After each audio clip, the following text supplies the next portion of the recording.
We are supposed to be the good guys. We are.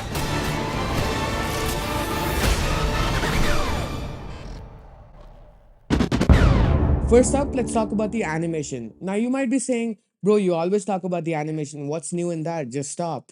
But you would be wrong because this movie is amazing. It's a visual feast, a kaleidoscope of vibrant colors and breathtaking artistry.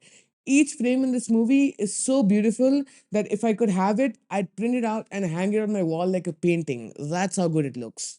Just like in the first movie, the comic book aesthetic shines through, but Across the Spider Verse takes it to a whole new level. Each universe has its own jaw dropping style, different from the others. Miles' universe rocks that classic comic book vibe from the first movie with the Ben Day comic book dots and the popping action words. And then we go into Gwen's universe, which is completely different. It's got this watercolor pastel vibe. Each frame looks like an actual painting with these beautiful shades of blue, green, pink, and these amazing brushstrokes. It's just pure eye candy. But wait, there are more universes. Miguel's universe, Spider Man 2099, has these futuristic skyscrapers and really cool technology, and the artwork manages to reflect that. The attention to detail in each universe is just mind boggling to me. Just by looking at each universe, you can tell that you've entered a different dimension, and that's some true visual storytelling. I don't think any other movie does that. That alone puts Spider Man Across the Spider Verse on the Mount Everest of comic book movies. Like, if I had to rank 200 comic book movies, it would still make it to my top three. That's how good this is. Next, let's talk about the story. Now, while the plot is fantastic, that's not really the focus of this movie. The Spot, who is the main antagonist, wants to hurt Miles because he blames Miles for his condition. In the last movie, when Miles turned off Kingpin's collider, it kind of exploded a lot of dimensional energy, and the Spot was affected, which caused him to turn into the Spot. It's his origin story. We also find out that the spider that bit Miles was not actually from his universe, because if you go back and see it, it was actually glitching. So it was from a different universe. And it turns out that the Spot was actually a scientist who used to work at Alchemax, and he brought the spider in from a different dimension in his testing. So technically, the Spot and Miles are responsible for creating each other, which is kind of poetic if you ask me. It's like a really nice thing. Anyways, we see that Gwen gets sent to Miles' universe by Spider Man 2099 to keep an eye on the Spot and prevent him from doing anything too disastrous. But then she gets distracted, she goes and meets up with Miles, and they hang out for a while. And in that time, the Spot figures out how to do multiversal travel. And while he's doing that, he goes to Spider Man India's universe, and Gwen and Miles follow him there. Now, since I've mentioned Spider Man India, let's just talk about him. At first, I thought he was going to be wildly stereotypical. Because think of Apu from The Simpsons. When you have a character that's so rooted in his ethnicity, some people love him and some people absolutely hate him. And that's what I thought Spider Man India was going to end up being, but thank God I was wrong. They did make some good jokes about Indian practices, but I don't think anything was offensive. For example, the Spot made fun of four people on a scooter saying that's unsafe, which it is. Don't do it. Personally, I'm someone who likes edgy and dark jokes, and I have never taken offense to anything, so I might not be the right person to ask. Some people might have found him stereotypical, but I thought he was completely fine. Anyways, back to the story. So, the Spot wants to visit the collider of Spider Man India's universe to make himself stronger, which he manages to do. And then he completely destroys Spider Man India's universe. So, Miles and Gwen are taken to Miguel's headquarters where they're blamed for everything. And then Miguel puts forth this really interesting philosophical issue. He basically says that the multiverse is supposed to follow a particular path, which you can kind of call destiny, and that by interfering with it or changing it, Miles is kind of ruining it. Then Miguel tells Miles that his dad is going to die in 2 days, which is an extremely harrowing thing to be told, no matter the circumstances. And Miles is very upset.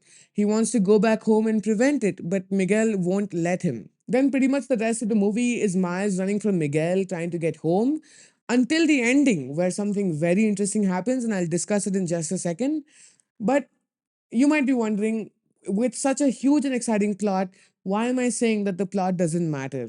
Well, because what really matters is the decisions each character makes in different instances. Let's talk about that.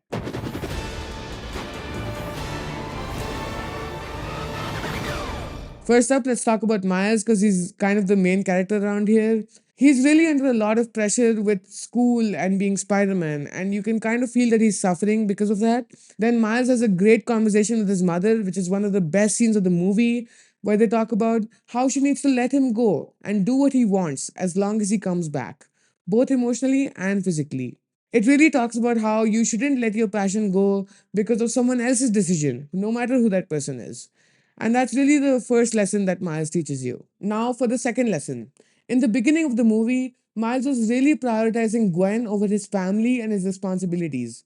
I get that he was really happy to see her after a long time and whatnot, but it really felt like he was detached from his parents. But when he found out that Miguel is okay with his dad dying and that Gwen is supporting him, he immediately changed his priorities. He realized that his family is more important to him and rushed back home to save his dad. It really teaches you that you should know what your priorities are and not let anyone confuse you. Because both Miguel and Gwen were messing with Miles's head and he didn't know what to do. But eventually he decided to write his own story and do his own thing, as he said. And then that's when he started performing his best. So that's really the second lesson that Miles teaches you. Now let's talk about Gwen. I feel like she's as much of the main character as Miles in this story just because of the huge character arc that she has and the fact that she's just one of the coolest spider people out there in the multiverse. In the beginning of the movie, we see that Gwen is trying to run away from her problems with her dad, and that's why she's joining Miguel's Spider Society. But eventually, she goes home, talks to her dad, and that's how they resolve the issue through an emotional conversation. Her dad was really torn between being a good police captain and being a good father, and eventually, he chose to be a father, which is a great moment, and it was a wonderful character arc for him as well. We also saw that Gwen kept joining and leaving different bands because she didn't relate to any of them, and eventually, she made her own spider band with Peter B. Parker, Spider Punk, Peter Porker, Penny Parker, Spider Man Noir, Spider Bite. And that really gives the message of it's okay if you feel like you don't belong anywhere because you can always find people you like and create your own group, which is a nice message.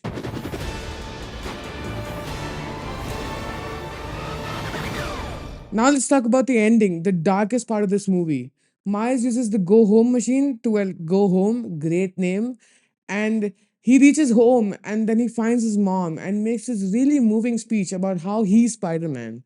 Earlier in the movie, in the rooftop scene I talked about before, Miles's mom was really telling him through a lot of words to not succumb to peer pressure, and just because a group looks interesting doesn't mean you have to join it.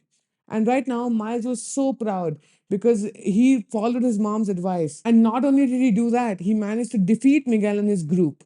And you kind of felt his pride. I really love that line because you felt Miles's entire character arc in one scene. And not a lot of dialogues are that powerful in movies these days. So I really appreciated that. Anyways, when he tells her that he's Spider Man, she doesn't know who Spider Man is. And at first, I thought that she was maybe kidding around because she thought he was joking. But when she seemed serious, that's when he freaked out. Because who doesn't know who Spider Man is? Like, even before Miles, that universe had a Peter Parker Spider Man for about 15 years. So basically, everyone knows who Spider Man is. He's on the news every day. So, how do you not know? And then Miles glitches, and that's when you realize that he's in the wrong universe. And that gave me goosebumps. And then Miles gets kidnapped by the Prowler, and then you learn that Miles in that universe is the Prowler. So in the next movie, we'll be getting a Miles Prowler versus Miles Spider Man. And that was just absolutely crazy to me. And it was a fantastic place to end the movie. When you leave a movie on such an abrupt cliffhanger, the entire audience is captivated. And you know that they're going to return next year to watch the sequel. And that's great marketing. Yes, I understand why a lot of people didn't like the ending because it's like turning off the TV as soon as Andrew Garfield shows up in No Way Home. It's very abrupt. But hey, I thought it was a good idea. The sequel to Across the Spider Verse is titled Beyond the Spider Verse, which will hit theaters in March 2024. I'm going to make a few predictions for that movie because I know it's going to be amazing. This movie is going to have a very rich plot because there's still a lot of plot lines left to explore. For example, the Spot is still at large, and Miles has to be saved from the Miles Prowler universe. And obviously, Miguel needs to learn that you can't make other people's decisions for them, and that everyone has the right to choose their own future. While I know that the next movie is going to have a great plot, I really hope that it has the same amount of character development and emotion as this one, because that's what makes Across the Spider Verse special. It's the acting and the people. That's what makes it special. That's why I love it so much. Now, you might be thinking, after so many compliments, Why is it not my favorite movie? Why is it still only in the top three? And well, let's compare it one on one to Into the Spider Verse, and you'll kind of see why. When I think back to the first film, the first thing that comes to mind is the funny banter between Miles and Peter B. Parker. The light-hearted and adventurous tone of the movie, along with the iconic leap of faith scene, just make it slightly more appealing to me. Across the Spider Verse is not a light-hearted movie. It feels like a drama, less like a superhero movie.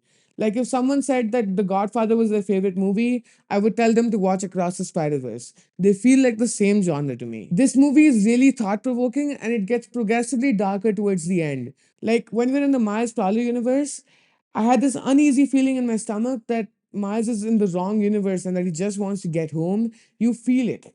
It also leaves you with this really painful thought that Miles' fight with his dad might be the last time he ever sees him.